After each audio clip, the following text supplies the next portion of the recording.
Cabinet meeting జరిగింది. తెలంగాణ ప్రజలందరూ కూడా కేబినెట్ మీటింగ్ తర్వాత చాలా ఆశతో ఎదురు చూశారు.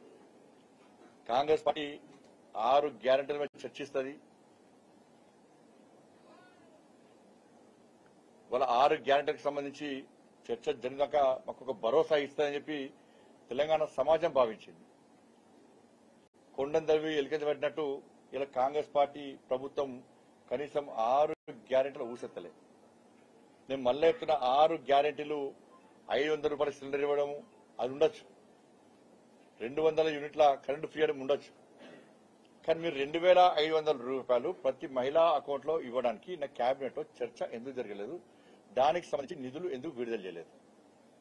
ఎంతమంది మహిళలు ఉంటారు? నాకు తెలిసి 1.5 కోటి మంది మహిళలు, కొంత అటు ఇటు కావచ్చు, అర్హత ఉన్నటువంటి వాళ్ళు 1.5 కోటి మంది మహిళలు ఉంటారు. వాళ్ళకి సంబంధించి ఎంత బడ్జెట్ మేము కేటాయిస్తున్నాం, ఎంత విడుదల చేస్తున్నామో కేబినెట్ లో చర్చించకపోవడం వలన 2500 రూపాయలు అకౌంట్ లో వేస్తామన్నది అది ఒట్టిదే. దాని గురించి కేబినెట్ చర్చించలేదు. 5 లక్షల రూపాయలు ఇల్లు జాగా లేని వాళ్ళకి ఇస్తున్నారు. దానికి సంబంధించి 6 లక్షల మందికి కాంగ్రెస్ పార్టీ ప్రభుత్వం ఇస్తానది. 3500 ప్రతి నియోజకవర్గానికి ఇస్తున్నారు. 6 లక్షల ఇండ్ల కోసము 5 లక్షల రూపాయలు అంటే 3 లక్షల కోట్లు కావాలి. దాదాపు మీరు కేటాయించింది 3000 కోట్ల రూపాయలు మాత్రమే. దాని గురించి కేబినెట్ లో ఎందుకు చర్చించలేదు? ప్రజలు ఎందుకు వివరించలేకపోయారు? 4000 రూపాయల ఆసరా పెన్షన్ గురించి కేబినెట్ లో ఎందుకు చర్చించలేదు? ఎందుకు భరోసా ఇవ్వలేకపోయారు? 15,000 రూపాయలు రైతు భరోసా ఇస్తామన్నారు. 50 లక్షల మంది రైతులు ఎదురు చూసారు. నిన్న మా అకౌంట్లో వేస్తారే కావచ్చు అని చెప్పని. దాని గురించి కేబినెట్ లో చర్చ ఎందుకు జరగలేదు? దాదాపు 15 లక్షల మంది కౌలు రైతులు ఎదురు చూసి మీరు భరోసా ఇచ్చారు, వాళ్ళకి ఇస్తామని చెప్పి. వాళ్ళ గురించి కేబినెట్ లో చర్చ ఎందుకు జరగలేదు? 2 లక్షల రూపాయలు రుణమాఫీ చేస్తున్నారు. దాని గురించి చర్చ ఎందుకు జరగలేదు? పోనీ 500 రూపాయలకి సిలిండర్ ఇస్తున్నారు. మహిళల పేరు మీద కనెక్షన్తోనే ఇస్తున్నారు.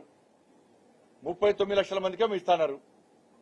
దాదాపు 13 లక్షల మంది ఉజ్వల గ్యాస్ పేరు మీద మహిళల పేరు కనెక్షన్ ఉన్నది. వాళ్ళకి కేంద్ర ప్రభుత్వం సబ్సిడీ ఇస్తుంది 300 రూపాయలు చిల్లర. మరి వాళ్ళకు 300 రూపాయలకు అదనంగా మీరు 500 రూపాయలు ఇస్తారా? లేకపోతే ఈ 300 రూపాయలకు 200 జోడించి మళ్ళీ మీరు ఇచ్చామని చెప్పుకుంటారా?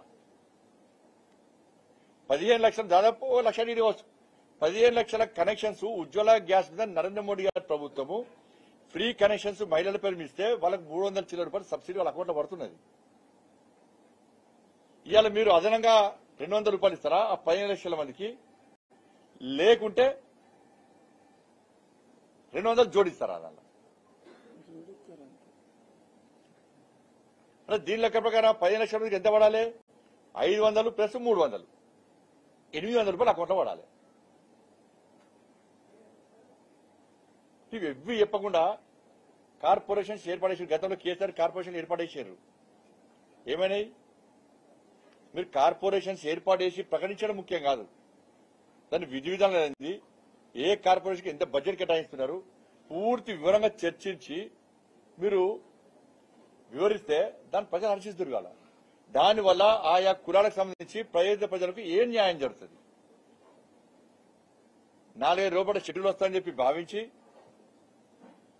మీరు ఆ కులాలకు మంత్రి పదవులు ఇవ్వాలని చెప్పి ఆ కులాలను మచ్చి చేసుకోవడానికి, ఆ కులాల ఓట్లు పొందడానికి మేము కార్పొరేషన్లు ఏర్పాటు చేస్తున్నాం, మీరు కార్పొరేషన్లు ఏర్పాటు చేస్తారని ముందే ప్రజలకు తెలుసు,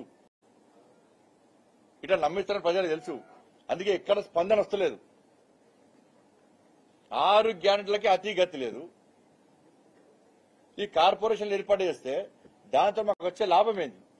దాంతో మంచి జరుగుతుంది, స్వాగతిస్తారు ఎవరైనా కూడా. ఏ కులానికైనా మంచిదే. మేము కార్పొరేషన్లు ఏర్పాటు చేస్తున్నామంటే ప్రజలు స్వాగతించే స్థితి లేరు, మంచి జరగాలని కోరుకుంటారు వాళ్ళు కూడా.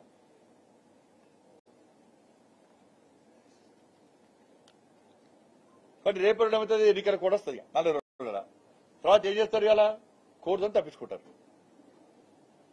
100 రోజుల తర్వాత ఏమవుతుంది? ప్రజలు ప్రశ్నిస్తారు. అప్పుడు కాంగ్రెస్ పార్టీ ఎమ్మెల్యేలు, మంత్రులు వాళ్ళకున్న ఇబ్బంది ఎవరికి ఉంటాయి? ఇంతకుముందు బీఆర్ఎస్ పార్టీ అంటే ఏక్ నిరంజన్ పార్టీ, అది ఈ ఎమ్మెల్యేలందరూ ఏం బీఆర్ఎస్ పార్టీ ఎమ్మెల్యేలు దళితులు ముఖ్యమంత్రి చేస్తున్నాడు, దళిత బంధు ఇస్తున్నాడు, దళితులు 3 ఎకరాలు ఇస్తున్నాడు.